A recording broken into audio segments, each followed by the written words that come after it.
¿Qué tal? Buenos días. Bienvenidos a esta nueva edición de Event Talks, que ya hace la tercera.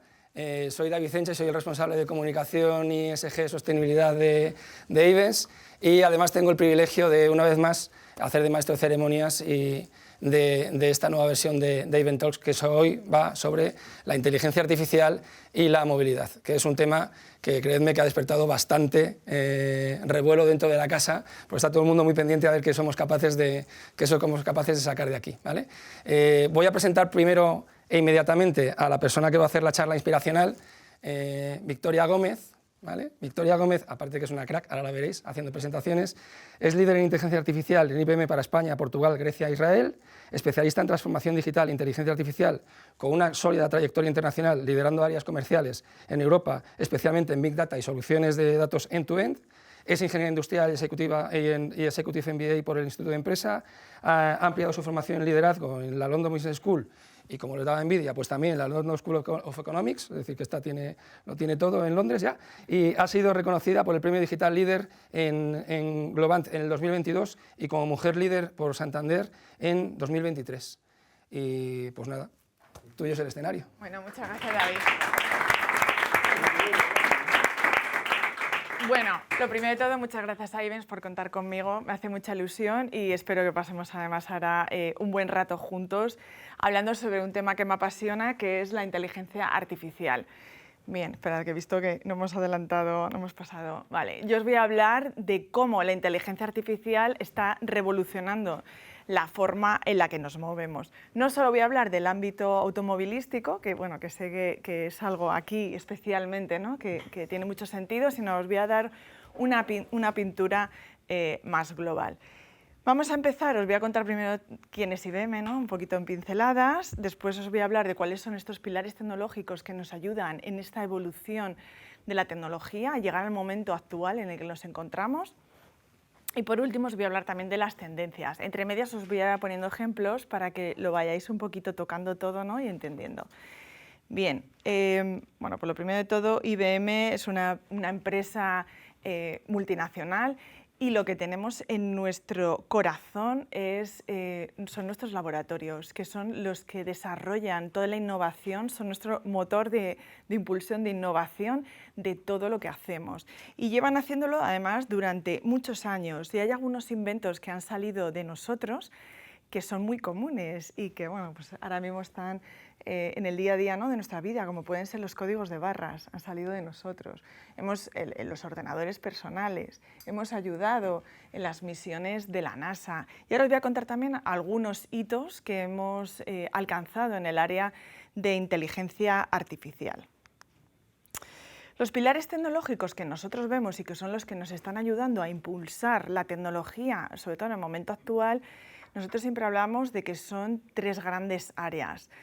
Hablamos de bits, de qubits y de neuronas. ¿Y qué es cada una de estas cosas, no? Bueno, pues bits. Hablamos de lo que es la computación clásica. Si nos remontamos hace unos años, esto es bueno lo que comentaba antes que también con algún compañero, si nos remontamos hace unos años, esto es un disco duro de 5 megas. Ni siquiera es de 1 tera, o sea, son 5 megas, ¿vale? Y así es que estamos hablando de 1956. La evolución y cómo hemos ido desarrollando la tecnología en el área, en este caso del hardware, nos ha llevado a que, por ejemplo, ahora IBM está trabajando en los que son los chips especializados en lo que es el procesamiento y la computación para poder habilitar lo que son las soluciones, ¿no? Hacer inferencias de inteligencia artificial.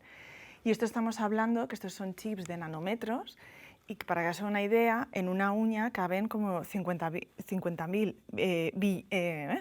billones americanos de chips, ¿no? de estos. Fijaros qué diferencia, ¿no? en todo este tiempo. Y esto es fundamental para ayudarnos a continuar a evolucionar, como estamos haciendo en todo el área del software.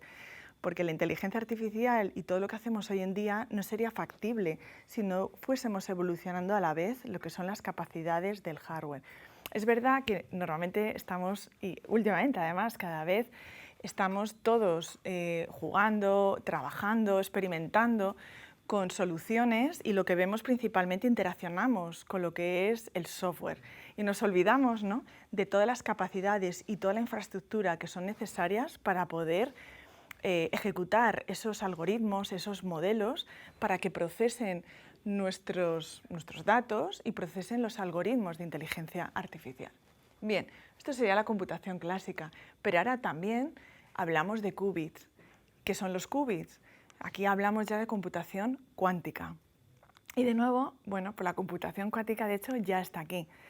Es una nueva forma, un nuevo paradigma basado en física cuántica y que nos da nuevas capacidades, nos amplifica la potencia con la que vamos a ser capaces de procesar ciertos algoritmos que ahora mismo no son ejecutables o no podemos procesar.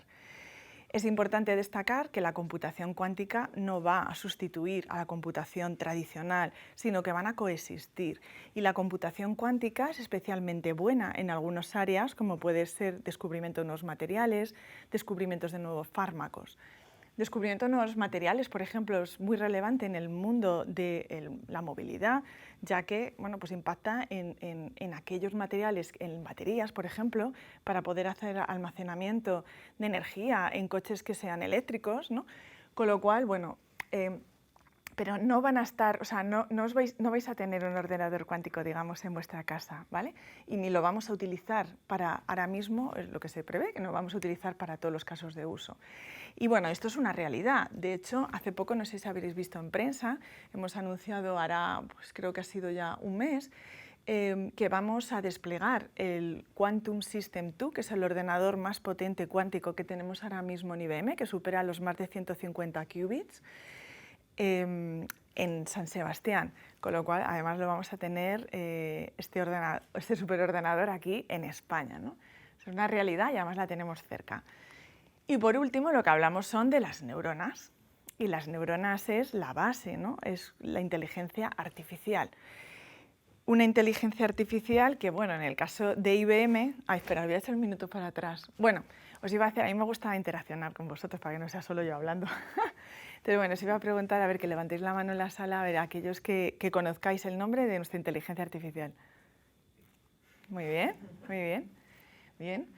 Bueno, pues se llama Watson X y esto, bueno, la evolución de nuestras capacidades de inteligencia artificial, que ahora os voy a contar un poquito de dónde venimos y qué hemos hecho, y combina lo que es la inteligencia artificial tradicional, que está basada en Machine Learning, en Deep Learning, más la inteligencia artificial generativa. Ahora os voy a explicar un poquito todo esto y cuáles son esas fases, ¿no?, en la inteligencia artificial.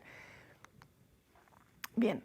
La inteligencia artificial, muchos, ¿no?, a mí me hace gracia porque ahora me llaman de muchos sitios, ¿no?, para que vaya a hablar y tal, y parece como que acaba de nacer hace 2 años, ¿no?, a raíz de toda la revolución, ¿no?, que hemos tenido de la inteligencia artificial generativa. Pero es que fijaros, realmente el término de inteligencia artificial se acuñó en los años 50. En aquel entonces teníamos lo que se llamaban los sistemas expertos, es decir, sistemas que funcionan como un experto, son especialistas en un área determinada. Y en aquel entonces ya el famoso matemático Alan Turing formuló lo que es el test de Turing, que es para saber cuándo una inteligencia artificial es lo suficientemente buena. ¿Y cómo se determina? Bueno, pues cuando una persona, sin saber con quién está hablando, si es un humano o es una máquina, interacciona y no sabe realmente distinguir quién es quién. En ese momento se dice que esa inteligencia artificial es suficientemente buena, ¿no?, ha alcanzado un nivel de inteligencia artificial. En los años ya 80 pasamos a la era de lo que es el Machine Learning, es decir, que los sistemas de inteligencia artificial al final son algoritmos matemáticos basados en estadística.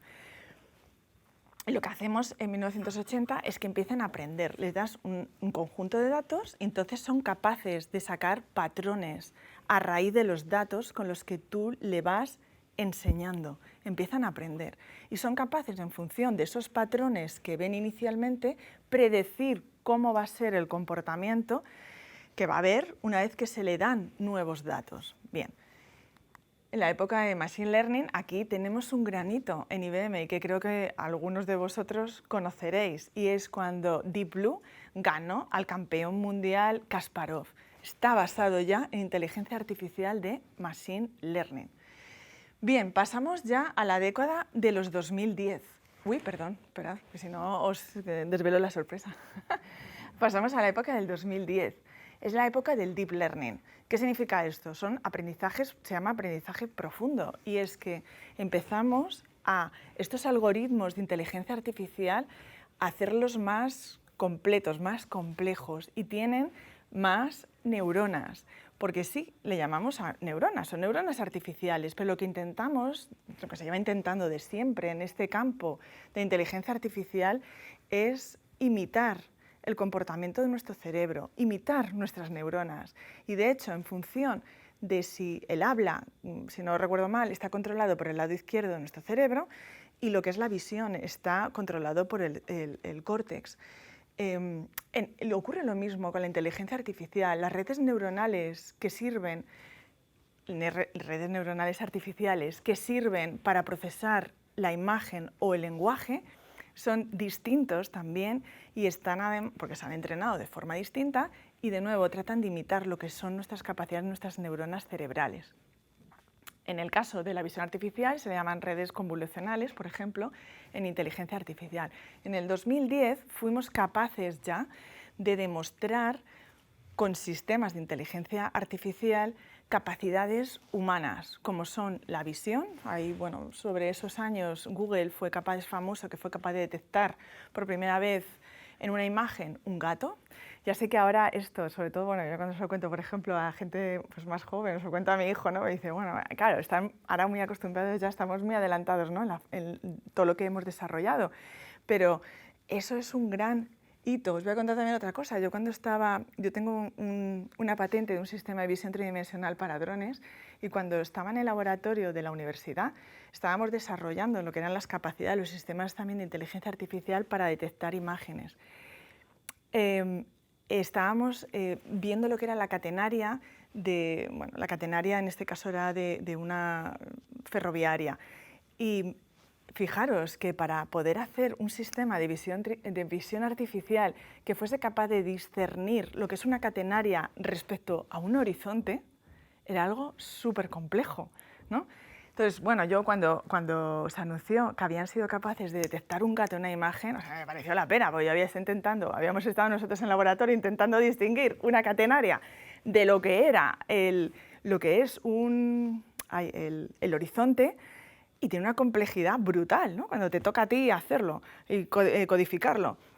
Eso me parecía, ¿no?, brutal. Ya sé que eso, que ahora mismo estáis muy acostumbrados a muchas cosas y diréis, Victoria, pues sí, es fundamental. Y en el caso del lenguaje, IBM en el año 2011 ganó con nuestras capacidades Watson, que es aquí el que veis en el medio, ganó un concurso de televisión americano, Jeopardy, enfrentándose a los dos mejores jugadores de toda la historia del programa, demostrando las capacidades ya de procesamiento del lenguaje natural, porque le hacían las preguntas en lenguaje natural y Watson respondía en lenguaje natural.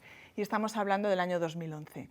Esto nos llevó desde IBM a desarrollar muchos asistentes virtuales, incluso muchos de los asistentes virtuales de IBM seguramente hayáis interaccionado con ellos, lo único que a lo mejor no sois conscientes.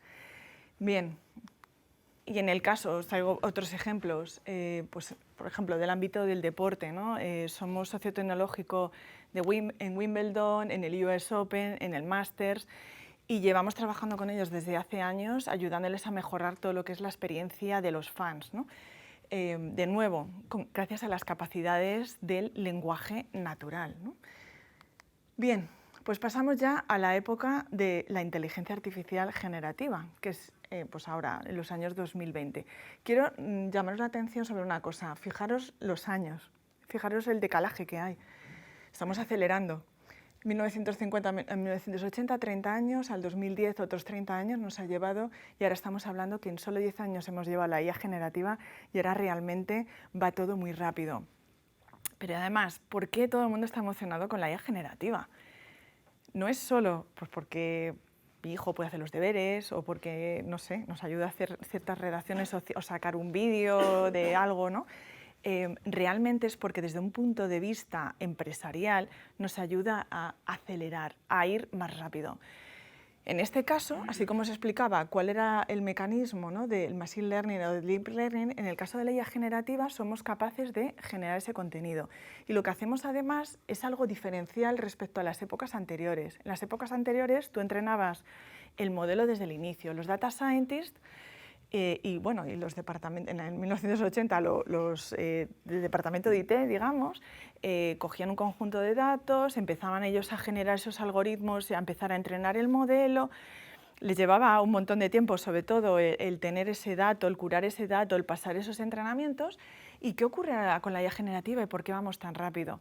Porque los proveedores de la inteligencia artificial generativa os generamos modelos que se llaman, en este caso esos algoritmos de inteligencia artificial se le llaman modelos fundacionales. Y os generamos estos modelos fundacionales con esa gran cantidad de datos, bueno, todos los años requiere gran cantidad de datos,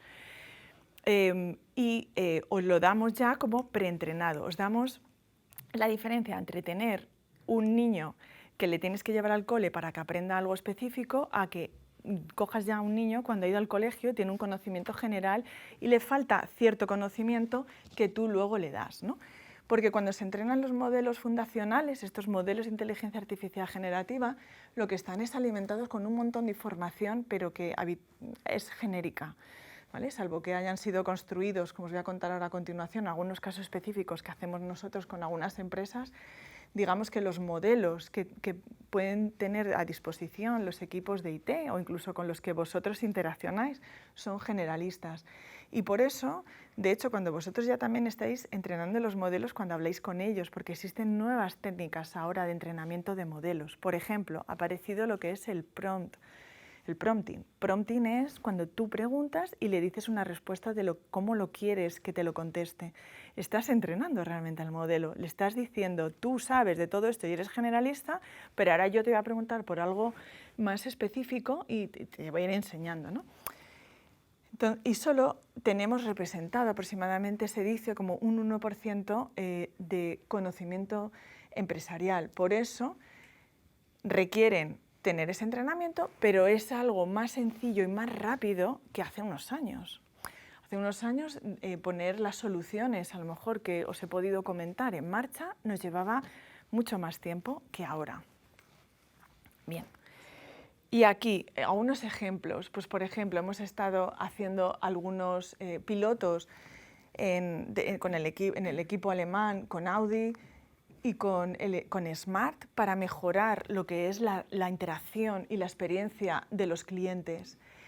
Y luego además, como os decía, en el caso nuestro, que además somos proveedores de crear ese modelo desde el origen, estamos también trabajando con empresas para generar modelos que no son solo de lenguaje, porque habitualmente lo que más revuelo ha generado, ¿no?, en estos últimos tiempos son los que llamamos LLMs, Large Language Models, ¿no? Son modelos de inteligencia artificial generativa especializados en lenguaje. Bueno, pues nosotros en IBM somos líderes en no solo crear modelos de lenguaje, sino, por ejemplo, ahora hace poco hemos también anunciado empresa la colaboración junto con L'Oréal para crear un modelo de inteligencia artificial generativa, un modelo fundacional químico, que les puede ayudar a impulsar cosméticos más sostenibles. O, por ejemplo, hemos creado, junto con la NASA, basada en todas las misiones espaciales suyas, hemos creado un modelo geoespacial, de hecho, el modelo geoespacial más grande que hay ahora mismo, la NASA. También hemos anunciado ahora una colaboración con la ESA y hemos generado también otro modelo de datos geoespaciales, o sea, especializado ya en geoespacial. ¿Y esto para qué sirve? Pues os voy a poner algunos ejemplos porque además son, yo creo, esto además muy relevantes también para vuestro ámbito. Estos modelos geoespaciales sirven para que podáis utilizarlos para ayudar con el cambio climático. Algunos usos que se le están dando, por ejemplo, a este modelo. El modelo de la NASA además está en lo que llamamos en abierto, es decir, que cualquier persona técnica que le guste cacharrear con estas cosas puede utilizarlo y puede probar y puede trabajar con ello. algunos ejemplos, pues en Oriente Medio están utilizándolo para detectar lo que son islas de calor. Islas de calor, por ejemplo, lo que nos pasa aquí también en Madrid, que ya creo que a lo mejor deberíamos también usar aquí. Porque islas de calor es cuando, en función de cómo están diseñadas las ciudades, capturan mucho sol y lo siguen soltando por la noche, ¿no? Os daréis cuenta que muchas veces, si paseas por la ciudad a veces por la noche, hace calor, sale de todos los sitios, de las fachadas, ¿no? Del suelo, etc. Bien, pues en esa zona lo han utilizado para poder identificar estas islas de calor y poder hacer mejor planificaciones de la ciudad. También se está utilizando para reforestación y para poder analizar cuál es el carbono secuestrado, ¿no? que hay. Y para poder optimizar, ¿no? Lo que son esos niveles de emisiones de CO2, pues bueno, replantando, ¿no? estos árboles. Y podría utilizarse también pues, para otro tipo de soluciones más sostenibles también de movilidad, por ejemplo. Bien, ahora os voy a hablar un poco de las tendencias de 2024, es decir, del año pasado, y las tendencias que vienen en 2025. La primera, seguro, ¿a alguien le suena lo que es RAG? No, vale.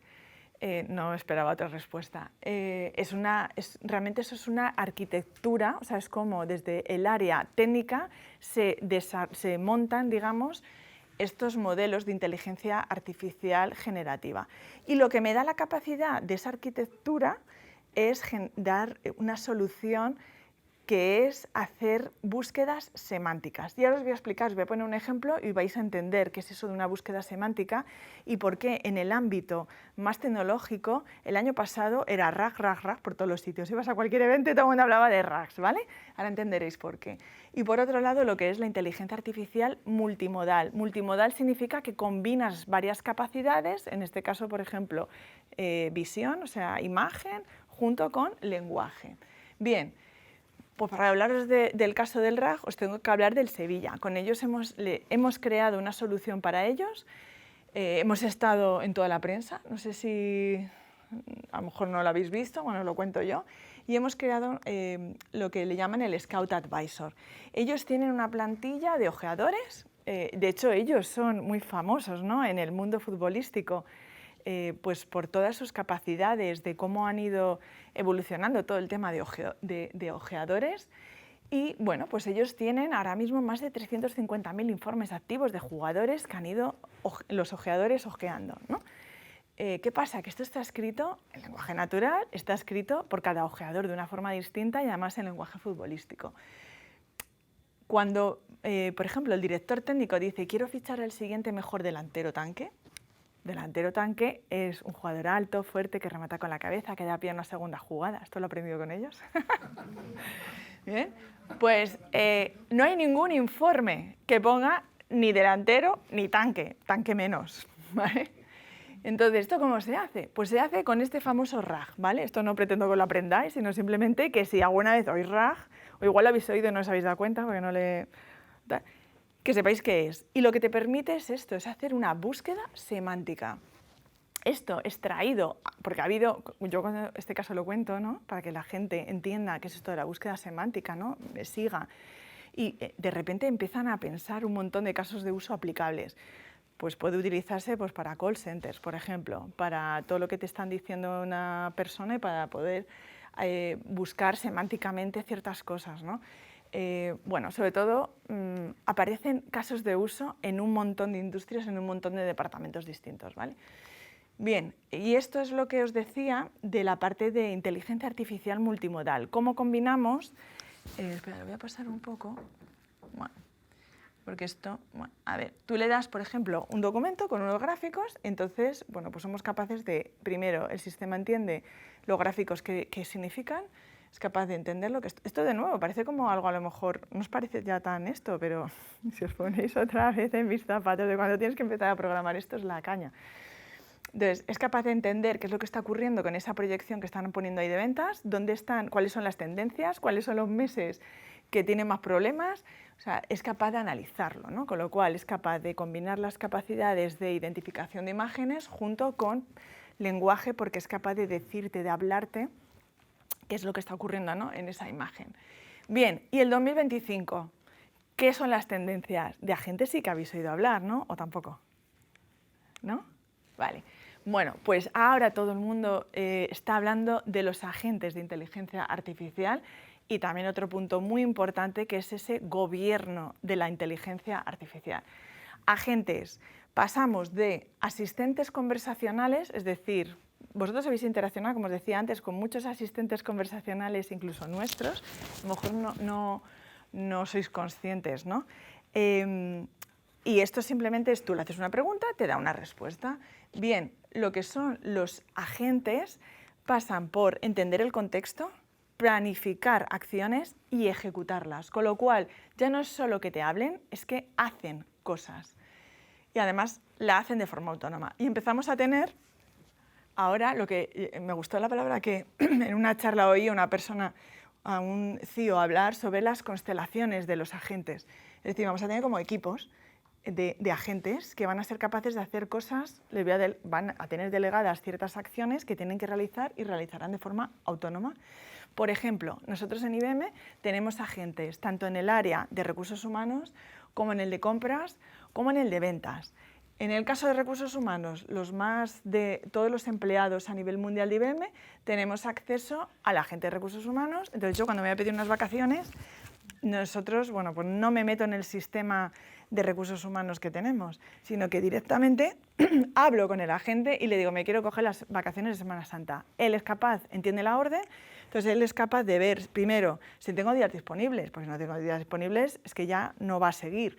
Entonces es capaz de entender y de hacerme la gestión, ver si tengo esos días disponibles y realmente ejecutarme y pedirme en los sistemas, dejarme registrado la petición de mis días de vacaciones. Y esto es algo que nosotros, por ejemplo, ya hacemos en IBM, todos los empleados a nivel mundial. Como os digo, tenemos ahora mismo agentes en el área tanto de recursos humanos, como en compras, como en ventas. Cuando a mí me preguntan en qué momento nos encontramos ahora, ¿no? Después de hablaros de la inteligencia artificial, de la tradicional, la generativa, tal, ¿no? Yo siempre digo que nos encontramos en el momento ketchup, ¿vale? ¿Y esto por qué? Cuando se empezó a comercializar el ketchup, se hacía en botes opacos. La gente iba a la tienda, compraba un bote, no sabía qué estaba comprando. Y llegaba a su casa, a veces estaba bien, a veces estaba mal, a veces estaba más amarillo, a veces estaba más rojo. Y entonces llegó el gurú del ketchup y dijo, un momento, ¿en qué se basa todo en los negocios y en la vida misma? A ver, ¿en qué? Levantad la mano, corre, que se me estoy quedando sin tiempo. Bueno, lo habéis dicho a la primera, confianza, fenomenal, muy bien, en confianza. Y es lo mismo que ocurre también ahora mismo con las empresas. Todo el mundo está jugando con la inteligencia artificial, ¿no? Como decíamos también antes. Todo el mundo está probando, pero cuando le dices, hay que ponerlo en producción, empiezan, a ver, el riesgo reputacional, o sea, tiene que salir bien. A mí me dicen muchos, yo no quiero salir en los periódicos Victoria, o sea, lo que hagamos que luego, no. Claro, entonces, es algo que os estéis jugando además una imagen. Entonces, es fundamental que esta inteligencia artificial que construyáis sea de confianza. Os voy a explicar ahora, con este mismo bote, cuáles son los 3 pilares fundamentales de una inteligencia artificial de confianza. Por un lado, está la tapa. La tapa que cuando vosotros llegáis a vuestra casa, ¿no? Al abrirla, ¿qué hace? Sí, ¿no? ¿Y eso qué es? ¿Qué os dice? Que está abierta. Que estaba vacío. Que nadie lo ha abierto. Claro, sí. O sea, es decir, lo habéis dicho entre todos, ¿no? Pero bueno, que nadie ha tocado lo de dentro, ¿vale? O sea, es mío. Esto en inteligencia artificial equivale a la privacidad de los datos. Los datos que vosotros tenéis, lo que no queréis es entrenar un modelo y que luego sea consumido por otros. Ni a lo mejor entrenar un modelo y que el modelo también esté consumido por otros. ¿Por qué? Porque los datos son vuestra ventaja competitiva y tiene que ser vuestra. Lo siguiente es el propio bote, un bote de cristal. ¿Esto qué os da? ¿Qué os permite? Pues te da transparencia, te permite ver qué hay dentro. En el caso de los modelos de inteligencia artificial ocurre lo mismo. Si te dicen con qué han sido entrenados, tienes esa confianza de saber de dónde, cómo ha sido entrenado el modelo y cómo se puede luego comportar. Y por último lo que tenéis es esa etiqueta, que lo que te dice es cómo se ha entrenado. Esto es, en el mundo de inteligencia artificial, la explicabilidad. En el caso de IBM, cubrimos además todos estos puntos con el entrenamiento de nuestros modelos. Y sabéis que estos 3 puntos son precisamente la base, lo fundamental de lo que es la regulación. la regulación europea sobre gobierno de la inteligencia artificial, el European AI Act o Reglamento de Inteligencia Artificial. Por lo que os decía, el gobierno de inteligencia artificial es relevante no solo por la regulación, y es porque van a empezar, además, dentro de poco van a empezar a venir multas. En febrero ya ha entrado en vigor el que no se pueden utilizar sistemas de inteligencia artificial que se categorizan dentro del nivel de riesgos como prohibidos. Y ahora en agosto van a empezar a monitorizarse los que son de alto riesgo. Todavía no hay multas, pero dentro de poco las habrá. Pero para mí eso no es solo lo más importante, esa regulación, para mí también es esa complejidad, porque es en la inteligencia artificial, dada que la estamos haciendo cada vez más accesible, es que puede ser también entrenada por vosotros, como decíamos, mediante un prompt. Entonces, la inteligencia artificial está traspasando barreras que salen ya no solo del ámbito de IT, sino que tenemos una serie de actores que participan en lo que es su definición y su entrenamiento, que van más allá del equipo de IT. Está el equipo de la línea de negocio, está también el ámbito legal, o sea, hay una complejidad, ¿no?, que hay que abordar. Y por último, estos nuevos riesgos, ya que, bueno, no sé si habréis oído hablar, a lo mejor no, sobre lo que es el prompt injection o el jailbreak, y es que tú, un modelo, mediante las preguntas que le haces que haga otra cosa para lo que no está entrenado y no quieres que esté entrenado. Bien, entonces esto hay que gobernarlo y hay que tener capacidades para esos tres ámbitos. Gestión del ciclo de vida del modelo, porque el modelo lo entrenas una vez, pero pierde a lo mejor calidad o se desvía y hay que continuar monitorizándolo durante todo su tiempo, porque un modelo no os creáis que es, como os decía antes, no es magia y además hay que tener un mantenimiento. Hay que hacer la evaluación de riesgos porque luego te lo van a pedir para ese cumplimiento normativo para estas leyes, ¿no? Tanto la ley europea esta como otras alrededor, la ISO, la NIST, etc. Bien, nosotros desde IBM, nuestra solución se llama Watson X Governance y os podemos además ayudar a hacer todo esto. Bueno, esta es cómo se ve, pero lo voy a pasar ya. Y por último, la receta del éxito. Para poder escalar esta inteligencia artificial de confianza, por un lado, hay que partir de lo que son nuestras prioridades estratégicas. Esto es lo que define el caso de uso. Hay muchos clientes que vienen y me dicen, Victoria, dime un caso de uso. Oye, te puedo contar cosas que estamos haciendo, ¿no? Pero para que esto sea bueno para todos y funcione bien para lo que tú estás buscando, hay que partir de tus prioridades estratégicas, porque además tú eres el que sabe de tu negocio y yo no. Yo sabré de inteligencia artificial, pero no de tu negocio. Con lo cual, aquí jugáis sois clave a la hora de hacer esta definición y saber qué es lo que queréis conseguir. Entre todos, toda la empresa, quiero decir. Tecnología, no solo, por lo que os decía al principio, para evolucionar la inteligencia artificial necesitamos la combinación tanto del hardware como del software, pero y además en este punto me gusta también hablar de lo que son los datos, porque los datos son la fuente de todo lo demás que se hace y o tienes un dato de calidad bueno del que puedas partir o si no, pues te va a dar igual el modelo como lo entrenes. Y por último, pero para mí prioritario, fundamental e inicial, las personas. Tenéis que estar todos involucrados. Podéis tener muy bien cubiertas las dos primeras, pero he visto proyectos fracasar y que se quedan en un cajón porque no se ha hecho una correcta gestión del cambio, porque no se ha involucrado a la gente desde el principio, no ha entendido para qué se está poniendo una solución o piensa, de hecho, a lo mejor que le está amenazando, ¿no?, con el desempeño que tiene. No, hay que involucrar a las personas desde el inicio, que entiendan bien qué es lo que se está tratando de conseguir, que estén involucradas y con esto ya somos capaces de escalar la inteligencia artificial de confianza. Usar IA es una cosa, usarla estratégicamente es otra historia. Necesita modelos de IA personalizados para cada caso. Una amplia variedad, todo en el mismo lugar. Una plataforma que le ayude a conectar datos fácilmente, en la que pueda entrenar y ajustar la IA de forma impecable. Un gobierno para comprobar modelos. ¿Sí? Hecho. Explicándolos de la forma más fácil. Combínelo con nuestra experiencia para hacerlo funcionar como uno. Ahora sus equipos pueden escalar la IA para todos.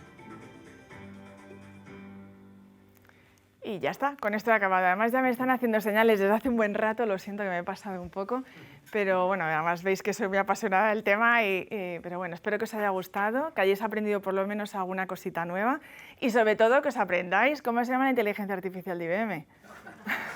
¿Cómo se llamaba? Porque a ver si habéis estado despistados. Muy bien, venga, aprobados.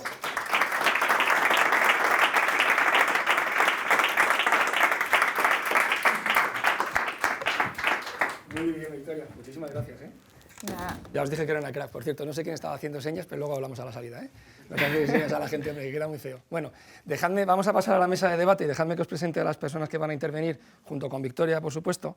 Vale, primero es Miguel Melchor, que es director de Movilidad Urbana y Desarrollo de Nuevas Soluciones en Abertis, es ingeniero industrial, especializado en la definición y puesta en marcha de planes de movilidad urbana sostenible, ha liderado proyectos de implantación de gestión de equipos ITS y ha participado en la creación y el desarrollo de zonas de bajas emisiones y peajes urbanos, aunque la parte de peajes no nos gusta demasiado decirla. Pero aquí me la he puesto aquí, luego hablamos de eso. Venga, adelante, por favor, toma asiento.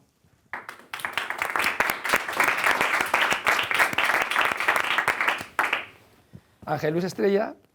Ángel es socio fundador y actualmente asesor en iBuscar, compañía especializada en la electrificación del transporte urbano. También es asesor de la app Mobility, donde impulsa el programa de Ciudades Huella Cero para fomentar municipios más sostenibles. Ha liderado proyectos innovadores como el primer autobús urbano sin conductor en la Comunidad de Madrid, que luego hablaremos de ello. Por favor.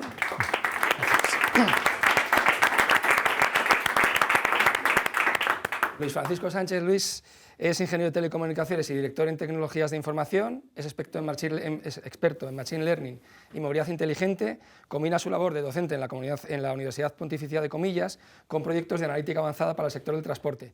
Coordina la cátedra CAPS, espero que lo haya pronunciado bien. Sí, está bien. Muy bien, gracias. Y colabora en el laboratorio Mobius, que luego hablamos de él, interesantísimo, uniendo visión académica y práctica en inteligencia artificial aplicada a las ciudades. Luis, por favor.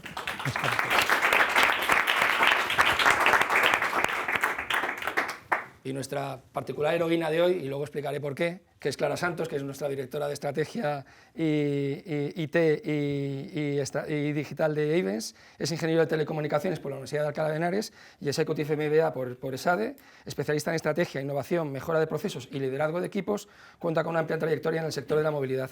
Defensor de la movilidad flexible, accesible e inclusiva, apuesta por soluciones que se adapten a necesidades cambiantes y que garanticen el acceso para personas mayores, vulnerables y con movilidad reducida. Y además hacen las integraciones de sistemas mejor de toda España. Adelante, Clara.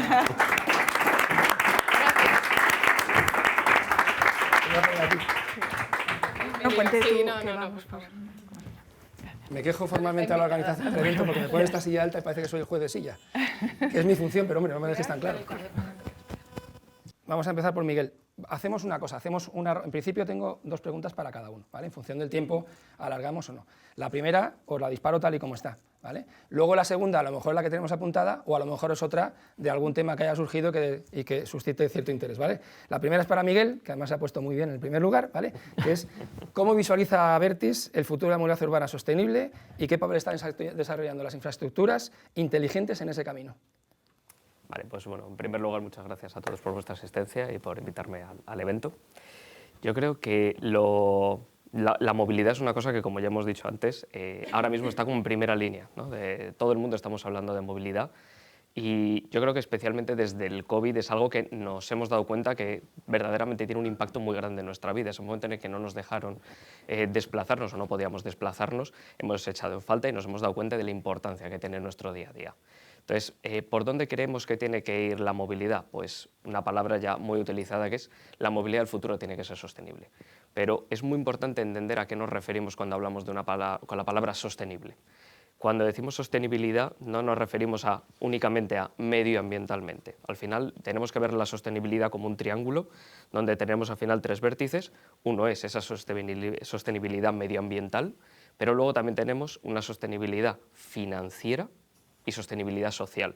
Al final necesitamos que la movilidad del futuro o hacia donde tenemos que ir enfocados es a conseguir esos tres pilares, medioambiental, financiera y social. No podemos permitir, más allá de ser responsables con el medio ambiente, hipotecar a las ciudades o hipotecar a los ciudadanos para tener esas infraestructuras sostenibles y luego después socialmente no podemos permitir que las infraestructuras de movilidad que tengamos sean para unos y no para todos los ciudadanos. Tenemos que tener en cuenta todo esto. Y luego después, dentro de ese triángulo tendríamos el pilar fundamental, que sería ese centro, que es la seguridad. La movilidad no puede ser sostenible si no es segura. Entonces, para entender la movilidad del futuro o hacia dónde queremos ir, nos tenemos que fijar en estos cuatro pilares. Ahora, ¿por dónde creemos nosotros que tiene que ir la movilidad? Bueno, pues esto no es únicamente en España, es a nivel mundial, ¿vale? ¿Por dónde creemos que tiene que ir la movilidad en las ciudades?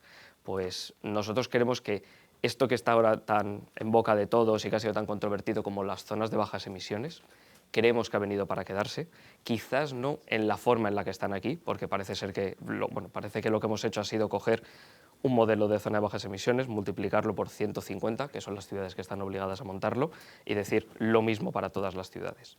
Creemos que esto tiene que evolucionar porque no todas las ciudades son iguales. Cada ciudad tiene sus propias necesidades de movilidad. Entonces, esto que en principio ha venido, pero tenemos que adaptarlas a la movilidad de cada una de las ciudades. Y muy importante, la movilidad tiene que evolucionar con la ciudad.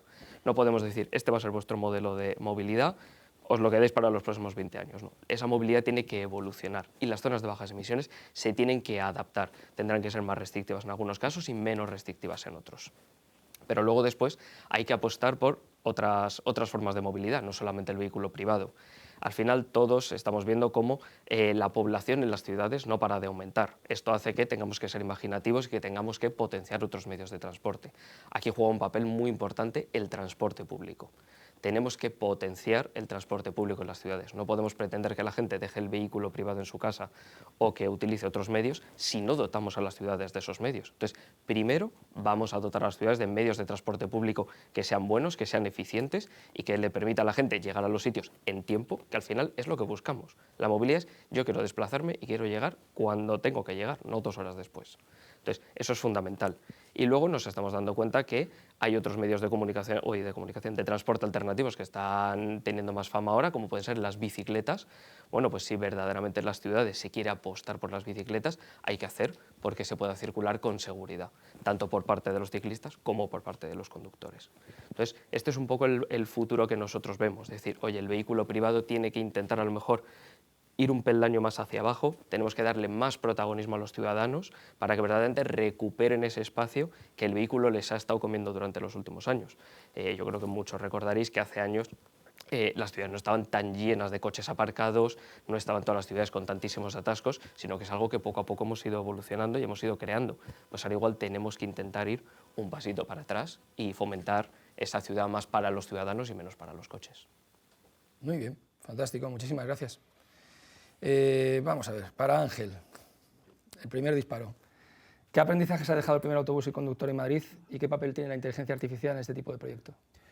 Bueno, pues en primer lugar, muchísimas gracias a Ives por esta invitación y bueno, gracias David por la pregunta, ¿no? Porque es un tema que ahora mismo lo estamos moviendo mucho, porque esta experiencia que hicimos durante el mes de enero en Leganés ha sido una experiencia absolutamente puntera en España. Es la primera vez que ponemos un autobús autónomo nivel 4, es decir, que no necesita ninguna intervención de conductor en las rutas en las que está establecida, salvo casos puntuales que se salgan de lo que está establecido, como digo, en la ciudad de Leganés, en tráfico abierto y con pasajeros. Cuando digo la primera experiencia, es una experiencia de un autobús con 50 plazas. Ha habido cosas previas con pequeños shuttle en torno a 8 plazas, pero esta experiencia con un vehículo es la primera y la verdad es que ha sido curiosa, ¿no? Ha sido un montón de aprendizajes porque al principio cuando nos metimos en este, pues si me permitís calificarlo como pequeño berenjenal, porque ahora mismo no hay legislación para los vehículos autónomos como tal que te permita pues traerte un vehículo autónomo, igual que tú un coche, tú ahora compras un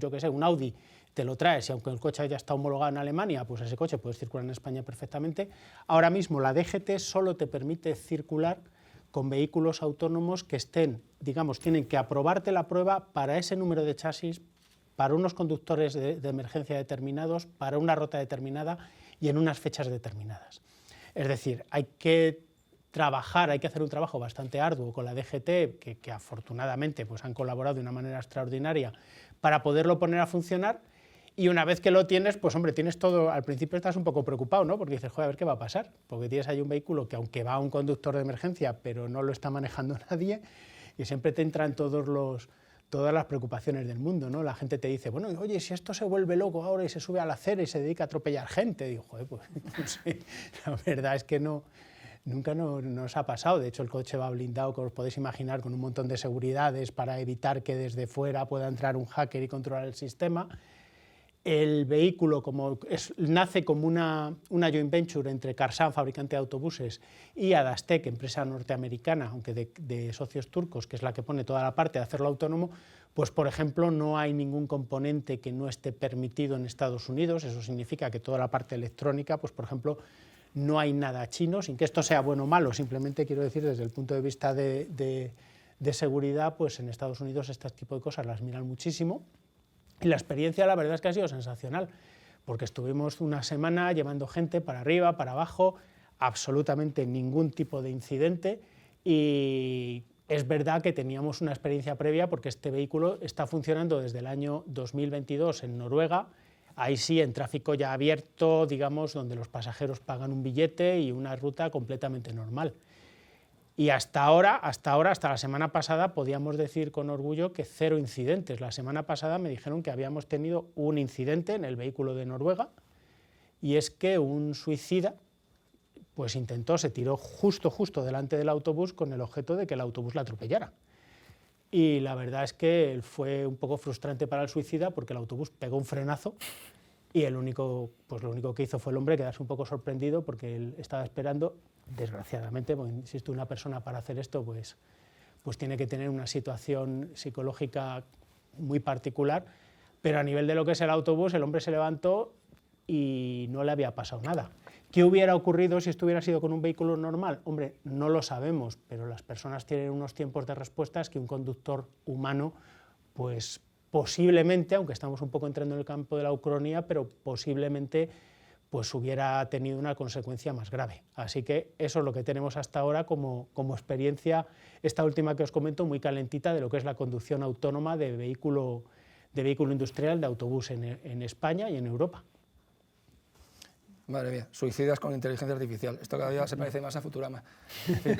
El siguiente es Luis.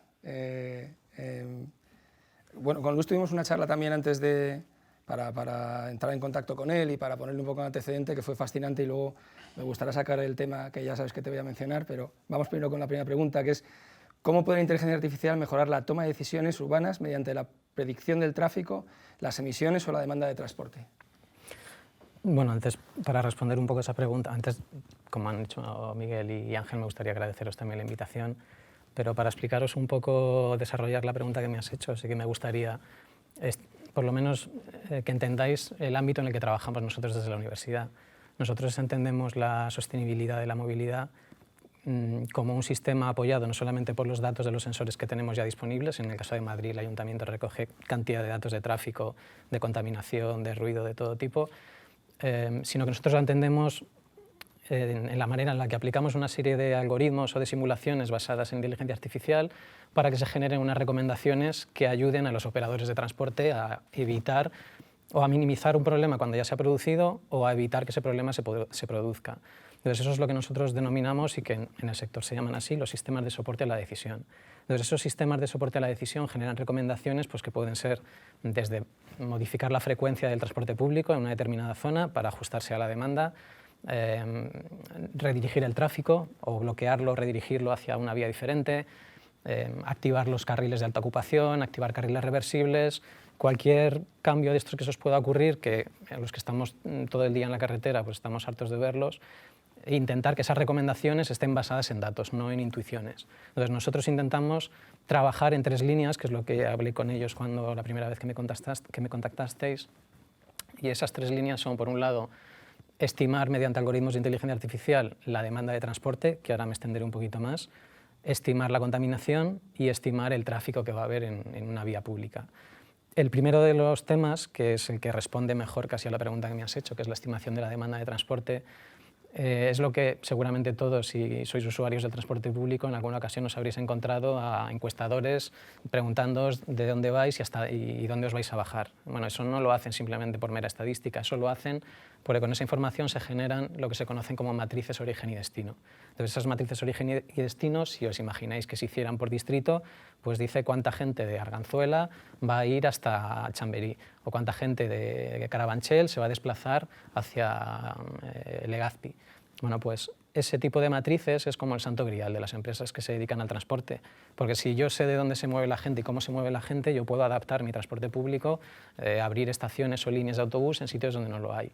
Lo que pasa es que esa es una información desconocida. Eso nosotros podemos, o las empresas de transporte hacen esas encuestas, que son caras, porque tenemos que poner a gente encuestando durante 24 horas en todas las paradas de Madrid, y eso no se puede hacer todas las semanas, ni todos los meses, ni todos los años. Entonces, esas informaciones son estáticas y se mantienen durante X años antes de volver a repetirlas. Entonces, la investigación que permite predecir o estimar las matrices de origen y destino es probablemente el problema más gordo que hay en la industria del transporte. Porque lo que se pretende es que yo en cada momento, de manera dinámica, utilizando los datos de tráfico de Madrid, de contaminación, la información de los semáforos, la información de la velocidad media de las vías, intentar predecir de dónde viene la gente y a dónde va. ¿Y por qué eso es interesante? Porque si nosotros cortamos una vía, como por ejemplo, que ha pasado ya varias veces en donde está mi universidad, en Alberto Aguilera, ahí hay un paso subterráneo y en alguna ocasión autobuses o camiones no respetan el gálibo y se quedan ahí atascados. Entonces, en cuestión de segundos se forma una pelotera allí impresionante. Entonces, esa calle al final hay que cortarla, ese paso subterráneo, y hay que redirigir el tráfico hacia otro lado. El tema de conocer exactamente la demanda y el tema de conocer las matrices origen y destino lo que nos permite, con una serie de procesados estadísticos, es saber la gente a la que yo le estoy cortando esa dirección, esa calle, la gente que está pasando por Alberto Aguilera en ese momento, de dónde viene y a dónde va. De manera que si yo sé que el 90% de la gente que está circulando por Alberto Aguilera va a girar hacia Moncloa y coger la carretera de La Coruña o tirar hacia el norte de Madrid, y hay un 10% que tiene pensado bajar hacia Callao, por ejemplo, pues yo sé que voy a molestar mucha menos gente si redirijo toda esa gente obligatoriamente hacia Moncloa que si les dejo seguir todo recto, les obligo a seguir todo recto o les obligo a bajar hacia Callao. El número de kilómetros que van a tener que hacer irrelevantes porque van a tener que ir hacia Callao, bajar a Príncipe Pío, tirar hacia el M30, volver a subir. El número de kilómetros de contaminación que van a generar por estar más tiempo en el vehículo, y luego además, que muchas veces se nos olvida, hablamos de la movilidad sostenible desde el punto de vista del medio ambiente, pero nosotros también somos medio ambiente. Entonces yo no quiero estar 1 hora y media en mi vehículo, yo quiero llegar a mi casa en media hora y tener 1 hora para ir al gimnasio, para jugar con mis hijos o para estar en el sofá mirando al techo, me da igual. Entonces, ese tipo de motivación es la que nosotros pretendemos mejorar con los sistemas de soporte a la decisión. Aparte de estimar las matrices de origen y destino, que es una de las líneas de investigación que tenemos, estimamos el tráfico en las calles de Madrid. No sé si tenéis una idea del número de calles que hay, pero hay en torno a unas 9.000 calles en Madrid, 9.000, 9.100. Ahora mismo el ayuntamiento tiene unos 4.000 y pico medidores de tráfico, de los cuales solamente hay unos 100, 200 que están 24 horas todos los días del año. El resto funcionan temporalmente, en franjas horarias o en diferentes días del año. Incluso si esos 4.000 puntos de medida estuvieran funcionando todo el tiempo, yo no puedo cubrir toda la superficie de Madrid, porque hay calles como la calle Alcalá que tiene 800 números. Entonces yo no puedo poner un medidor en la calle Alcalá en cada dirección y presuponer que toda la calle Alcalá va a tener ese mismo tráfico. Entonces hay otra línea de investigación también bastante común en los centros que se dedican a investigar en este tipo de asuntos, que a partir de una serie de variables proxy que se llaman, son capaces de predecir con una precisión de en torno a un 80% el tráfico en las calles de Madrid.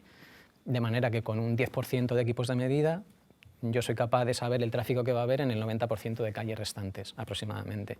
Y eso implica un ahorro no solamente en infraestructuras, sino también en mantenimiento de esas infraestructuras. Y luego la última parte, la última línea de investigación es la estimación en emisiones.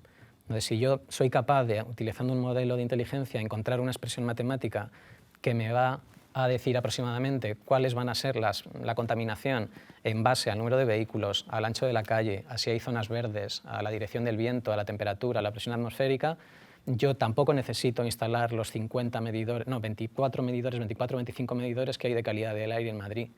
De manera que con toda esta información, con estos 3 bloques que yo os he contado, si contribuyen a este sistema de soporte a la decisión, cuando yo tengo que cortar a Alberto Aguilera, no solamente voy a ser capaz de saber hacia dónde tengo que redirigir a la gente para que minimizar el número de kilómetros inútiles, sino que además voy a ser capaz de predecir si, dependiendo de por dónde la redirija, voy a tener más contaminación, porque a lo mejor voy a llevarme el problema a otro sitio. O voy a ser capaz incluso de evaluar si la legislación de restricciones de tráfico, que ahora mismo es estática, en tal zona de Madrid no se puede pasar porque se superan los límites de contaminación. A lo mejor no todo el día se están superando esos límites de contaminación. A lo mejor yo puedo hacer una política ambiental flexible, que haya zonas que normalmente no tienen esa protección, pero resulta que un día, porque hay un evento, porque hay una manifestación, por lo que sea, se generan unos niveles de contaminación peligrosos para la salud. Pues a mí me gustaría que eso fuera flexible y tener unos paneles donde me dijera, bueno, pues aquí normalmente no hay restricción, pero hoy sí. O en el centro de Madrid, pues normalmente no se puede pasar, pero hoy que hace viento, que hay muy poco tráfico, que es domingo por la mañana, pues hoy sí que podemos entrar con el coche. Entonces eso es lo que pretendemos llegar con evolucionando estos modelos y estos sistemas de soporte. Fascinante. Luego hablamos de Mobius. Fenomenal. Vamos contigo, Clara. Muy bien. Os lo he dicho ya que es nuestra aerolínea, ¿no? Vale. La pregunta en tu caso está clarísima. Vamos, tengo aquí, son 2 líneas, pero te lo voy a resumir en 2 palabras. O 3, inteligencia artificial e Ayvens. Bueno, para nosotros la inteligencia artificial y la movilidad bueno, es parte de nuestra evolución, es nuestro negocio. Nosotros somos líderes en movilidad sostenible principalmente en Europa. ¿Vale? No vamos a ser tan ambiciosos, trabajamos principalmente en Europa y tenemos muchas prácticas y muchas ideas, porque algunas son ya ejecutadas y otras lo serán en breve, de cómo la inteligencia artificial puede hacer la movilidad más sostenible y más eficiente. Y me gusta mucho un poco todo lo que habéis hablado, porque estoy de acuerdo que no es solo hacerla más eficiente para tener menos emisiones de CO2, que en nuestro caso el impacto es gigante porque tenemos millones de coches en Europa, entonces si podemos reducir su huella de carbono pues es algo muy importante y la inteligencia artificial tiene muchas maneras de ayudarnos, que ahora desarrollo un poco, pero también para ser más eficiente en la vida de las personas, ¿no? Para que tengan más tiempo para hacer otra cosa que no es estar en un atasco en el coche, ¿no? Entonces, yo creo que esas 2 balanzas son muy importantes y probablemente la tercera que has comentado, que es la de la seguridad, es a lo mejor la principal, ¿no? Porque la eficiencia está muy bien, la sostenibilidad también, pero la vida humana es probablemente lo que debe movernos, ¿no? Más allá de todo. Entonces,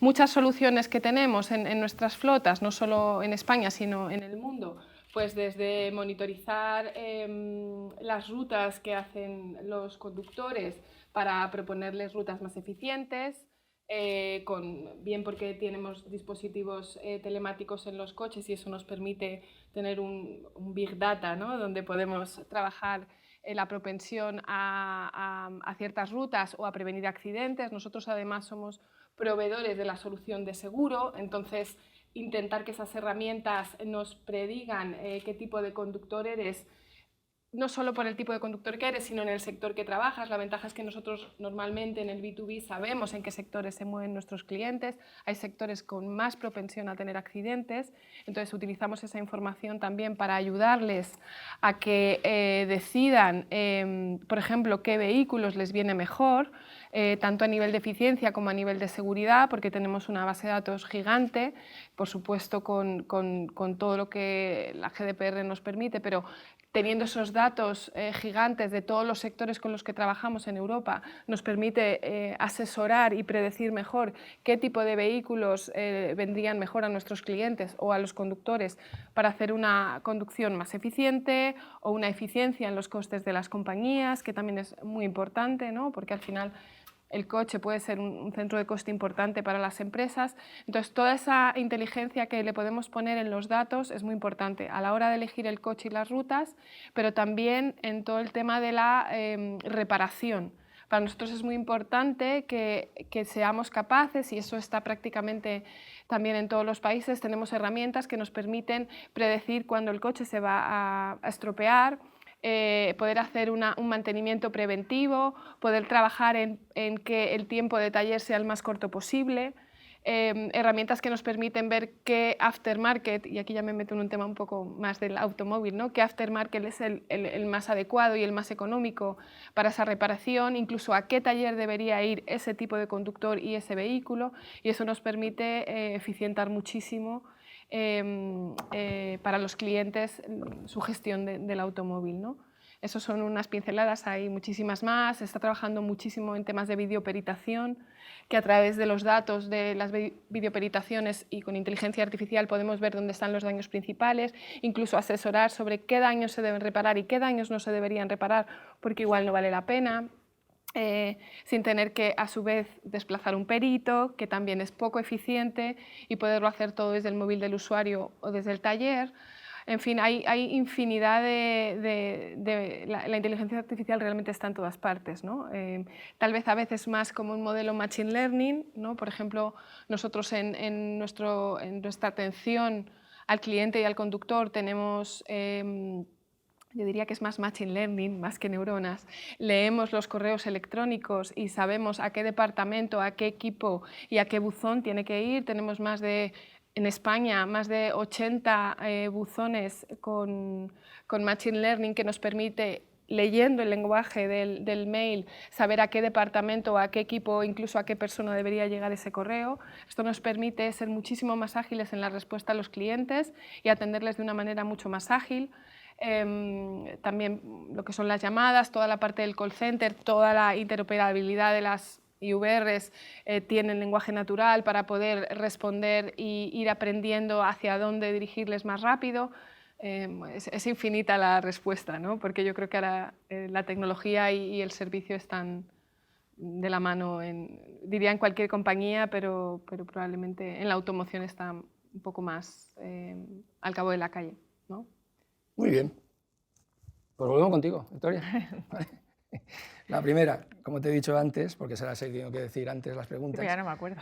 Vamos a ver si la leo despacio. Pero la va a repetir, ¿eh? Yo tampoco me acordaba. Igual te la mando mejor con el móvil y ya responde automáticamente a la inteligencia artificial. Sí, sí. Bueno, desde tu experiencia en IBM, ¿cómo ha evolucionado la inteligencia artificial hasta la generativa y qué impacto tendrá en la movilidad? Vale, bueno, creo que ya os he explicado, ¿no? Cómo hemos ido pasando y cómo hemos ido cubriendo ciertos hitos, ¿no? Desde IBM, desde nuestros laboratorios, que no os he contado que tenemos, son los mayores centros de investigación a nivel mundial de una empresa privada.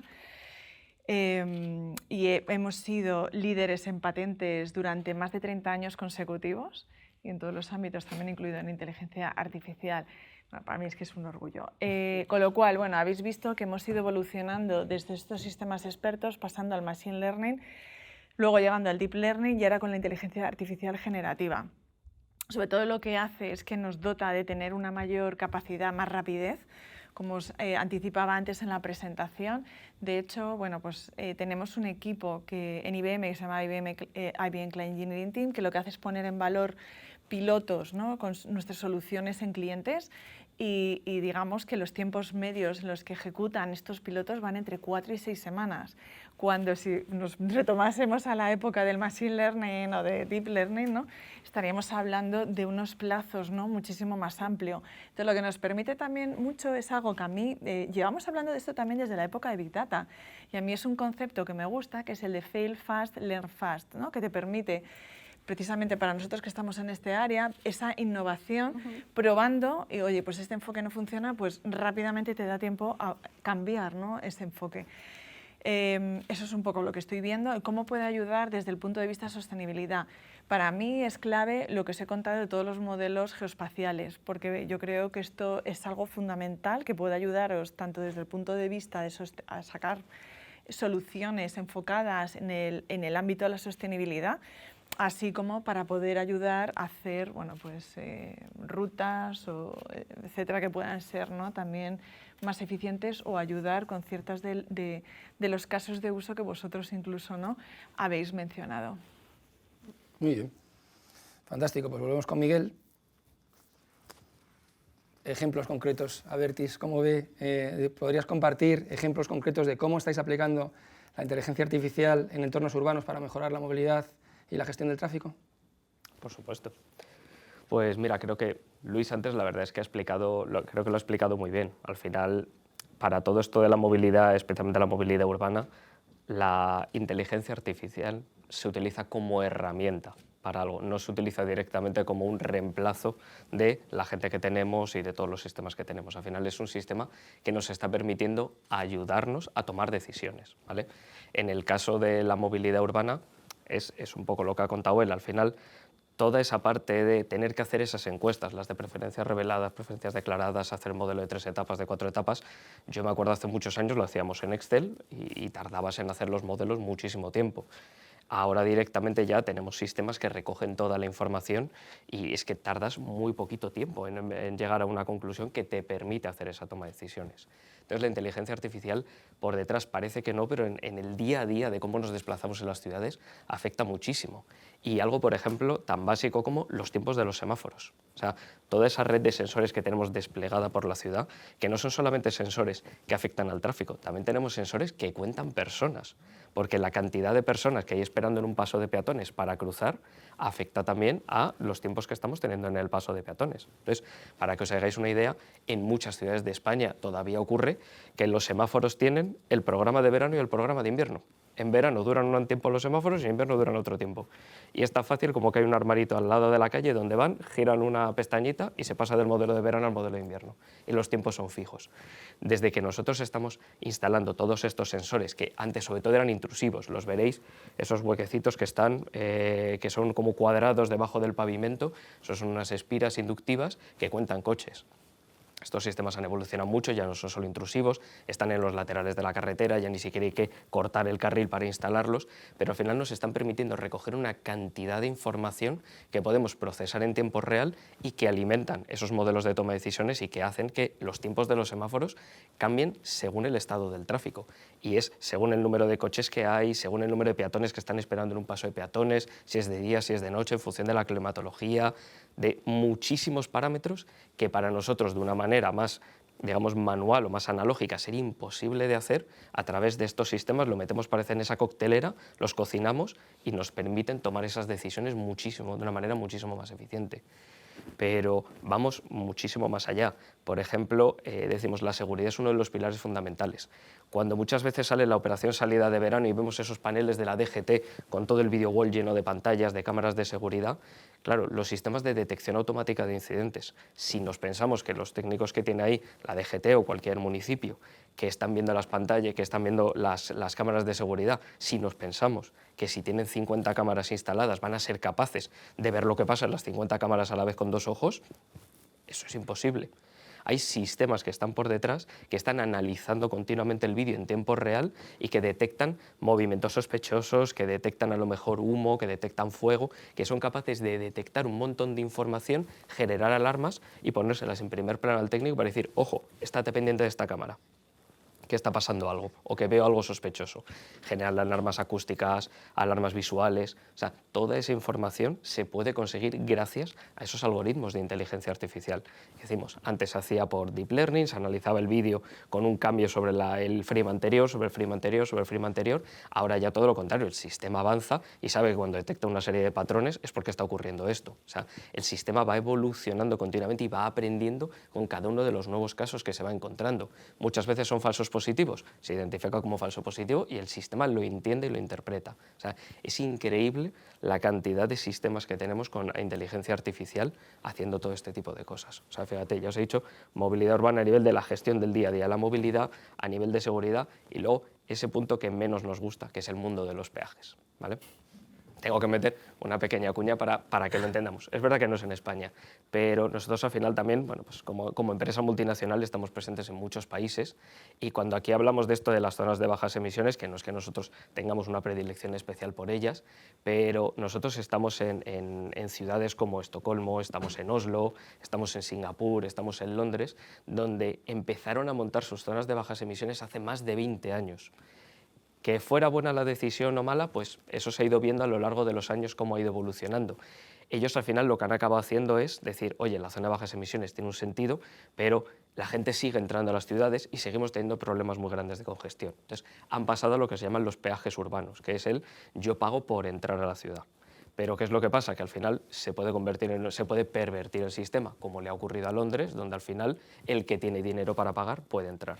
Entonces, ¿en qué está ayudando, por ejemplo, aquí la inteligencia artificial? Pues en lo que es la tarificación dinámica. Decir, oye, si yo veo, y esto se va procesando todo en tiempo real, voy viendo cómo evoluciona la movilidad dentro de la ciudad, cómo evoluciona la contaminación, cómo evolucionan los tiempos de espera en los semáforos, la congestión, las plazas libres de aparcamiento, ya sea en aparcamiento subterráneo o aparcamiento en calle, todo esto se mete en una coctelera y te dice por cada cuarto de hora cuánto dinero cuesta entrar en la ciudad. Entonces, esto es un cambio que parece trivial, pero es muy importante porque ya estamos tocando el bolsillo de los ciudadanos. Ya no es hay una restricción o simplemente analizo información, ya es estoy cobrando. Entonces ya hay una transacción económica por detrás Y esto tiene una regulación y una cantidad de requerimientos muy importantes. Y aquí es donde la inteligencia artificial te dice: yo te aseguro que las condiciones son estas, hay un nivel de fiabilidad muy alto, se puede cambiar la tarificación. Y si luego hay una auditoría, hay una serie de algoritmos y de tal que te permiten certificar que esto verdaderamente se está haciendo y se está haciendo correctamente. Y he dicho los casos de Estocolmo y Oslo, que llevan más de 20 años haciendo estos sistemas. Empezaron con Deep Learning, ahora ya con la inteligencia artificial generativa. Evidentemente esto va muchísimo más, ha ido muchísimo más allá, es muchísimo más rápido. Tú sacas tu teléfono móvil y tienes en la aplicación de la ciudad, directamente te dice en tiempo real cuál es la tarifa para entrar en las ciudades, y todo esto se está consiguiendo con esos algoritmos que están continuamente aprendiendo, procesando información, y vamos, es increíble el cómo funcionan estos sistemas. Va a tardar mucho en llegar a España, esperemos que lo más tarde posible, porque creo que a ninguno nos apetecería pagar para entrar en las ciudades, pero creo que es importante que sepamos que todo esto, que bueno, cada país al final va a una velocidad distinta en función del tipo de movilidad que tiene, en función de cómo funcionan las ciudades, pero que sepamos que hay una cantidad de cosas que se están tomando las decisiones, que se está procesando información y que se está recopilando información diariamente, 24 horas al día, se está procesando, y nosotros la estamos disfrutando luego después en base a esta toma de decisiones. Y la verdad es que a mí me parece espectacular el verlo. Es fascinante, la verdad es que sí. Ángel, vamos a hablar de tu experiencia en eBuscar y en MIP, en las apps de mobility. ¿Cómo puede la inteligencia artificial acelerar la transición hacia un transporte urbano más seguro? Bueno, el caso que te Y autónomo, claro. Y autónomo. Creo que el caso que te he comentado antes es claramente un paradigma que además es que no es un tema que estuviéramos mirando, es que ha pasado la semana pasada, ¿no? Como ante un evento que normalmente con un conductor humano pues no hubiera tenido tiempo de respuesta, pues cómo se logra evitar una consecuencia fatal. Tú cuando estás hablando de una conducción autónoma, evidentemente, y hablo en particular, no es lo mismo una conducción autónoma en un vehículo, un turismo, porque todos hemos oído hablar de los modelos de taxi que hay ahora en muchas ciudades, donde tienen un tipo de sensorificación, que es la que es y la que se requiere para un turismo. Aquí estamos hablando de un vehículo de 11 toneladas, de 8 metros por 2 metros, con 50 pasajeros dentro, donde pues a lo mejor vas si un ciclista te intenta adelantar, o sea, es una cosa bastante más compleja. En el caso particular nuestro, que ahora mismo a nivel europeo somos los únicos que tenemos una solución de este tipo operativa, y cuando digo operativa digo en Noruega desde el año 2022, pero ahora mismo hay autobuses circulando, y comentabas antes Estocolmo, es otra ciudad puntera en el transporte urbano, también en Alemania, en Francia, en Holanda. En Estados Unidos, en la Universidad de Michigan, ha habido varias experiencias, ahora esperemos que pronto en España, también en Suiza. Quiero decir que ya hay una experiencia cada vez más importante, y uno de los temas fundamentales es que cuando nosotros estamos yendo a un sistema de sensorificación, en nuestro caso tenemos 6 sistemas de sensores que van desde lo que es el posicionamiento vía satélite, tenemos todo el entorno del vehículo cubierto por LIDAR, por radares de pulso láser, tenemos también radares de pulsos electromagnéticos, sensores de ultrasonidos, cámaras termográficas, cámaras RGB, de forma que en cualquier momento, cualquier punto del entorno del autobús está cubierto por al menos 3 sistemas distintos de sensores. 3 veces. Claro, una persona, y es verdad, y habitualmente los conductores de autobús son gente que tienen una altísima profesionalidad, porque no simplemente te sacas el carnet y luego tienes que sacarte un CAP que exige que hayas tenido una experiencia, porque bueno, estás llevando personas, y de hecho ahora mismo pues creo que el transporte en autobús, en autocar, es el transporte más seguro que existe, incluso por encima del aéreo, que siempre se pone como arquetipo de lo que es la seguridad. El transporte por autocar es más seguro todavía. Pero claro, cuando ya estamos yendo a este tipo de sistemas, la verdad es que los incidentes que hemos tenido hasta ahora son inexistentes, quitando el que os he comentado antes, que no fue realmente un incidente, o cuando ha pasado alguna vez, me consta cuando fue hay un vehículo autónomo en la Universidad Autónoma, un vehículo pequeñito de 8 plazas me parece, y decían, bueno, es que ha tenido un accidente. Bueno, no ha tenido un accidente, el vehículo estaba parado y ha venido otro coche y le ha dado un golpe, eso no es... O sea, el vehículo autónomo puede regular muchas cosas, pero no lo puedes hacer desaparecer, no lo puedes hacer que de pronto se suba para evitar que alguien que va despistado se estampe con él, ¿no? Entonces yo creo que en seguridad es un salto muy, muy importante, porque una persona, y va un poco en línea con lo que comentaba antes Miguel, aunque tú pongas 50 cámaras, para una persona no puede controlarlas, y de igual forma un conductor puede estar mirando, aunque aunque sea una persona que no se despiste, que no mire el WhatsApp, que no haya tenido un mal día y venga dormido de mal humor, aunque sea una condición óptima, un ser humano no es capaz de tener los mismos tiempos de respuesta y el mismo control sobre todo el entorno de un autobús que un sistema inteligente. Muy bien, muchas gracias. Luis, vamos contigo. Luego al final tengo una pregunta pequeñita para ti, ¿eh? Vale. Es que no me la han incluido en esta segunda, que lo incluyeron, pero no la han incluido. Bueno, digo, dice, ¿qué retos técnicos y éticos implica aplicar Machine Learning en la gestión urbana y cómo asegurarnos que sus producciones se traducen en políticas públicas eficaces y sostenibles? Bueno, retos técnicos yo creo que ninguno, porque técnicamente yo creo que es una tecnología que ya está disponible y se puede aplicar sin problemas. Yo hablaría a lo mejor más de retos científicos, sobre todo en el problema de estimación de la demanda, que es lo que os he comentado antes.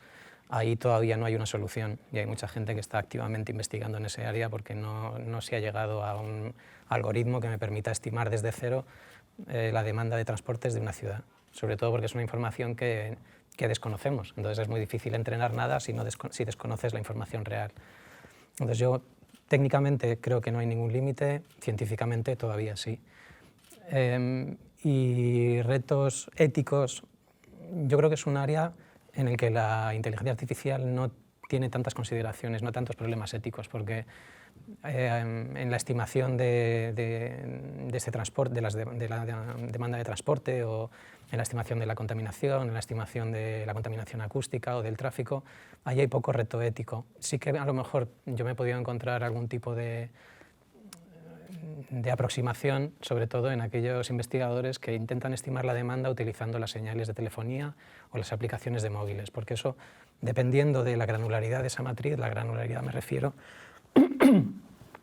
refiero a si estamos utilizando los distritos como origen y destino, o códigos postales, o números de calles. Entonces, cuanto más pequeña es esa granularidad, más capacidad tengo yo de saber a título personal esa persona de dónde viene, a dónde va. Y eso es lo que la ley no permite, obviamente, y debería seguir siendo así. Entonces, los investigadores que utilizan las señales de telefonía móvil o las aplicaciones pues, tipo Waze o Google Maps o Movit, que tienen la información prácticamente nuestra de la movilidad que hacemos diariamente, cuando se utiliza esa información estamos obligados por ley a agregarla, para que no haya una región, pues no lo sé, para que no, si hacemos las celdas de las matrices tan pequeñitas, que sean 5 números de una calle, para que yo no sepa que en esos 5 números hay una persona que se desplaza a lavapiés, porque eso entonces me permitiría de alguna manera traquear y conocer los hábitos a título personal. Entonces eso sí que está como muy protegido, pero como te digo, es una cosa que es fácilmente subsanable haciendo las celdas más grandes.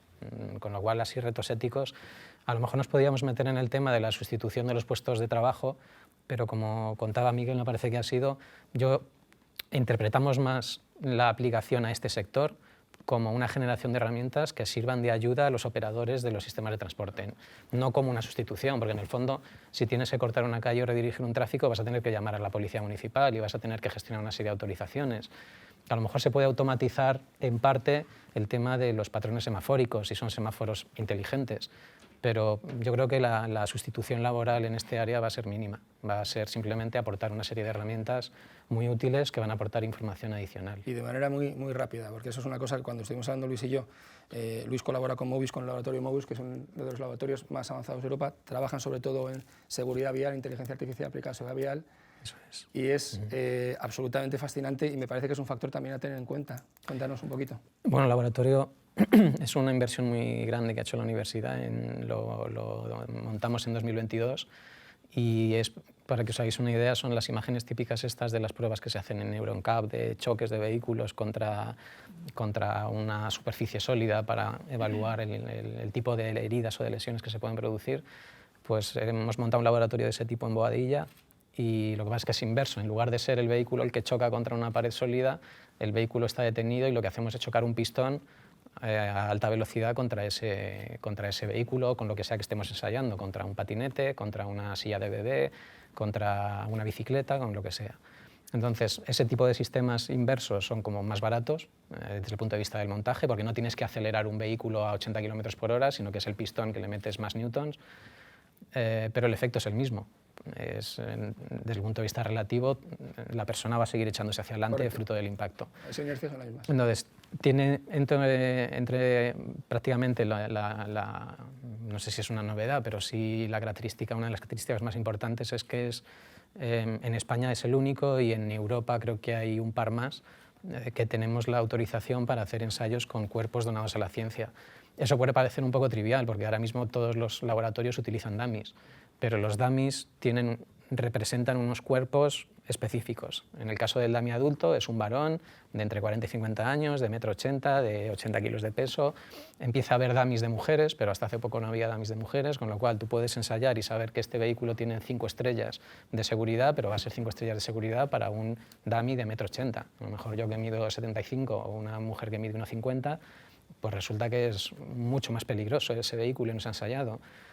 Entonces, este tipo de laboratorios son fundamentales porque poder ensayar con cuerpos de verdad de personas que han donado su cuerpo a la ciencia permite que esos ensayos sean mucho más realistas. Y a nivel europeo es de los pocos, yo creo que no hay ni 3 laboratorios a nivel europeo que cuenten con esa certificación. Fíjate, y encima, además, aplicando inteligencia artificial para medir los resultados. Claro, porque en este caso, para medir las aceleraciones o las tensiones, normalmente lo que se hace es atornillar sensores en las articulaciones de los propios cuerpos o de los dummies. Pero necesitamos saber también la movilidad de la cabeza para estudiar los latigazos, la movilidad de la cadera. Entonces, eso es lo que se hace es colocar, que eso lo hemos visto muchas veces en los extras de los DVDs, esas bolitas reflectantes en las diferentes partes del cuerpo y unas cámaras especiales que capturan esa movilidad. Entonces, eso tiene el problema que muchas veces, por efecto del impacto, la mitad de las bolitas salen volando por ahí. O que entre frame y frame, todo esto se graba con cámaras de alta velocidad. En el mejor de los casos en el que las bolitas no salten, tenemos un montón de puntos luminosos en cada uno de esos frames que hay que mapear manualmente y hay que ir diciéndole a la aplicación: este es el hombro, en el siguiente frame este es el hombro, en el siguiente frame este es el hombro, y eso conlleva una cantidad de horas que ninguno queremos hacer. O sea, eso, si lo pudiéramos sustituir por una aplicación automática, estaríamos todos felices. No sería ni siquiera una sustitución laboral, porque es una tarea que nos escaqueamos todos siempre que podemos, porque lleva horas. El ensayo son menos de un segundo, lo que cuesta hacer ese ensayo, y el mapear todos esos puntitos puede llevar prácticamente 24 48 horas de trabajo efectivo para mapear todo el ensayo completo. Entonces, estamos ensayando técnicas que detectan las articulaciones por análisis de imagen, que esto seguro que habéis visto vídeos por Instagram de la típica aplicación que tú te mueves y te sustituye por un muñecote o por un monstruo, por un orco, por lo que sea. Pues es ese mismo tipo de técnicas que a través de inteligencia artificial son capaces de localizar puntos clave, los hombros, los codos, las caderas, pero obviamente con mucha más precisión de la que se utiliza para hacer este tipo de aplicaciones más de ocio. Yo tengo que medir si la cadera se desplaza entre frame y frame una cantidad muy exacta, con un error de milímetros. Entonces, eso estamos haciéndolo y es una de las tareas abiertas que tenemos a nivel de investigación, sobre todo para acelerar ese tipo de trabajo y para poder absorber más trabajo, porque si no tenemos una persona durante una semana o 2 semanas nada más que mapeando esos puntitos, con lo cual lo más probable es que termine dejando la empresa porque está... Entonces, si conseguimos sustituir ese tipo de trabajo... Me parece absolutamente fascinante. Nosotros empleamos dentro de SG, parece que sostenibilidad es solo descarbonización, y no es así. En nuestro caso, seguridad vial, por ejemplo, tiene una importancia bastante avanzada. Y claro, todo lo que esté relacionado con la mejora de la seguridad vial y toda la seguridad pasiva de los vehículos, por ejemplo, es una parte esencial, importantísima. A nosotros nos resulta fascinante, o sea, es una cosa súper interesante. Encima, la particularidad de los cuerpos, que es verdad que llama la atención, pero más que eso es, digamos que la investigación en sí es estupenda. Clara, pues no te voy a sorprender, porque me has contado cómo era la inteligencia artificial en Ayvens ahora mismo, y ahora te voy a preguntar cómo crees que va a ser la inteligencia artificial en Ayvens en el futuro. Pues mira, yo lo voy a ligar un poco con la respuesta que acabas de dar, porque yo creo que ahora mismo una de las cosas que hace que el trabajo de las personas que trabajamos en Ayvens a veces sea bastante rollo es todas esas cosas súper mecánicas, ¿vale?, que tenemos que hacer en el día a día y que no aportan ningún valor, ni al cliente ni a nuestro trabajo, ¿no?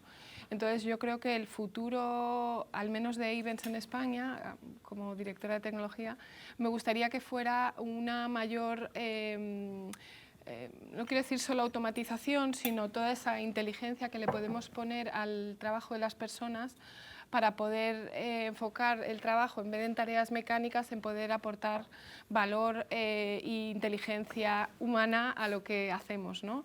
Tenemos un montón de personas que parte de su día es llevar información a lo mejor de una pantalla a otra o contestar de manera rutinaria sobre información básica a preguntas de los clientes. Entonces, si nosotros eso pudiéramos, que se hace en parte del entorno que tenemos bots para contestar, pero a lo mejor no de manera interna en el back office. Entonces, esa automatización de los procesos yo creo que generaría una compañía mejor para la gente que trabajamos en ella y también para nuestros clientes, porque podríamos estar más tiempo pensando en sus soluciones de movilidad y no en resolver un expediente muy rutinario y súper aburrido, ¿no? Entonces, yo creo que esa es una de las cosas que me gustaría trabajar en los próximos meses, una vez que hemos terminado la integración, ¿vale? Porque nos ha llevado demasiado tiempo.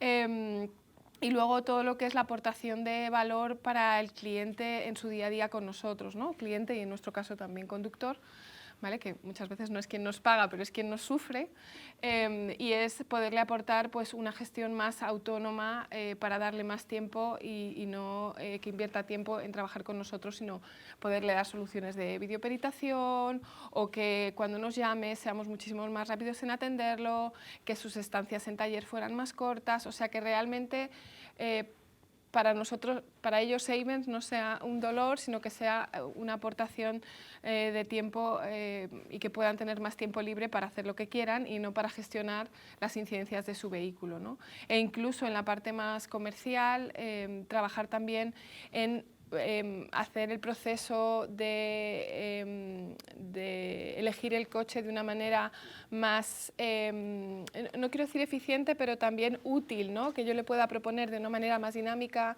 en los cotizadores cuál es el coche que le viene bien, herramientas de parametrización de esos vehículos para que fuera el que más adecuado para su situación personal o profesional y que todo ese tiempo pueda ser para ese cliente final y para nuestro equipo comercial más atractivo y sobre todo más pensar qué coche necesito o qué movilidad necesito y no tanto ir seleccionando tareas dentro de una pantalla sin ninguna aportación, ¿no? Ahora mismo hay herramientas de inteligencia artificial que ya estamos viendo que te permite a partir de cualquier modelo y con los accesorios que necesitas, con el modelo, una recreación visual de cómo se vería tu coche con toda esa selección. Hoy eso en Ayvens es impensable, pero es una solución que está bastante trabajada en muchos mercados, que te podría visualizar el coche absolutamente de manera personalizada para lo que quieres y además mostrarte 20 opciones en, no sé, 10 segundos, si eres capaz de elegirlas, para que realmente sea mucho más atractivo la selección y mucho más eficiente y no ver una foto estática de un vehículo en tal modelo y en tal, con tales opcionales, sino de manera dinámica podértelo imaginar mucho más ágilmente. Entonces yo creo que esas son las tres partes en las que me gustaría que avanzáramos en los próximos meses, una vez que hemos terminado el proceso de integrar los sistemas y el back office, que es bastante de rollo, pero bastante necesario. Uy, no pido el aplauso, pero vamos, yo te lo daría. Oye, escucha, y lo de recursos humanos de IBM también apúntalo eso, ¿eh? Sí, sí, sí. Eso ha molado, ¿vale? Tenía la penúltima pregunta para ti, que era una, pero te voy a hacer otra completamente diferente, que es lo que hemos hablado antes, porque hay cierta preocupación para algunas personas diciendo, oye, la inteligencia artificial consume un montón de energía, pero un montón, muchísima energía, y consume también mucha agua, y son dos cosas que pues ahora mismo parece que no nos sobran. Y tú antes nos contabas, bueno, esto no necesariamente tiene que ser así o hay que matizarlo muy mucho. Pues mira, ocasión fantástica para contarlo. Vale, bueno, como os contaba antes, lo primero de todo, la tecnología, digamos, es una combinación, ¿no?, de varias cosas. Por un lado, lo que es la infraestructura, ¿no?, sería ese hardware, y por otro lado, el software, ¿no?, esos algoritmos. En el caso de IBM, y como os he enseñado en la presentación anteriormente, estamos focalizados desde el lado de los bits, ¿no?, en generar estos procesadores, estos chips que sean más eficientes para todo el tema de las inferencias, de inteligencia artificial, o sea, ese procesamiento de esos algoritmos. Entonces, bueno, por un lado tenemos eso. Nosotros estamos ahora mismo desarrollando este tipo de tecnología que nos permite reducir lo que sería esa energía, ese agua, etcétera, en estos centros, ¿no?, de procesamiento.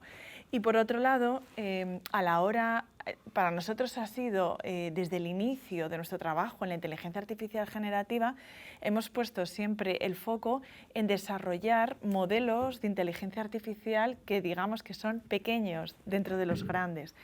De hecho, hay un término que se le llama, por ejemplo, para el área de procesamiento del lenguaje natural, se le llaman, en vez de LLMs, que son Large Language Models, se le llaman SLMs, Small Language Models.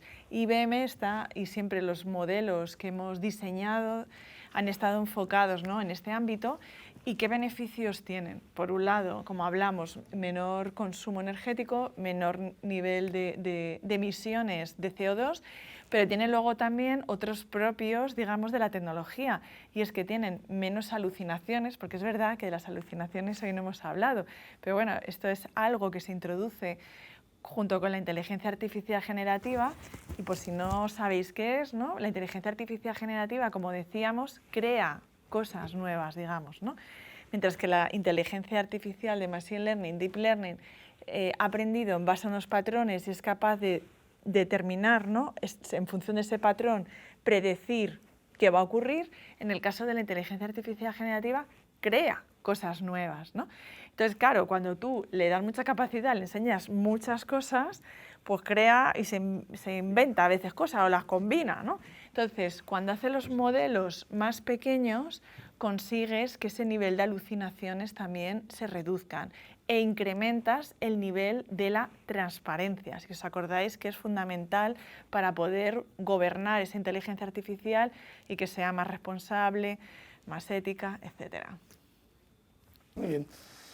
Pues nos hemos quedado sin tiempo. Yo os pediría a cada uno, por favor, 30 segundos, la frase lapidaria por la que os gustaría ser recordados en esta charla, ¿vale? Oye, si alguien piensa en esta charla, me gustaría que me recordara con esta frase, que yo al final tengo la mía propia también, pero bueno, venga, adelante.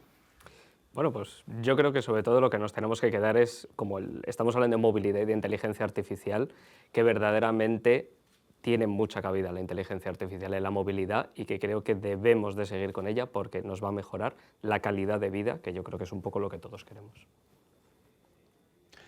Por mi parte, yo comentar que el tema del transporte autónomo y además entroncando con lo que decía Miguel, cada vez va a ser más importante el transporte de viajeros en autobús, quitando tanta primacía al lo que es el vehículo particular, al turismo, y aquí el transporte autónomo cada vez va a coger más importancia.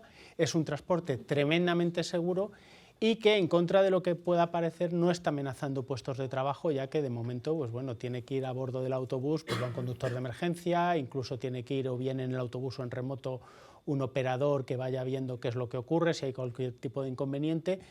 Y creo que sin duda va a ser una solución a futuro. Aunque ahora mismo la tecnología sí lo permite, pero la legislación todavía va un poquito por detrás, creo que es una solución que está mucho más cerca de lo que creemos. No sé si hay algo por lo que quiera que me recuerde. Dice, sí, pero nada que ver con esto. Que me gustaba el vino o algo así. Buen marido. No, yo...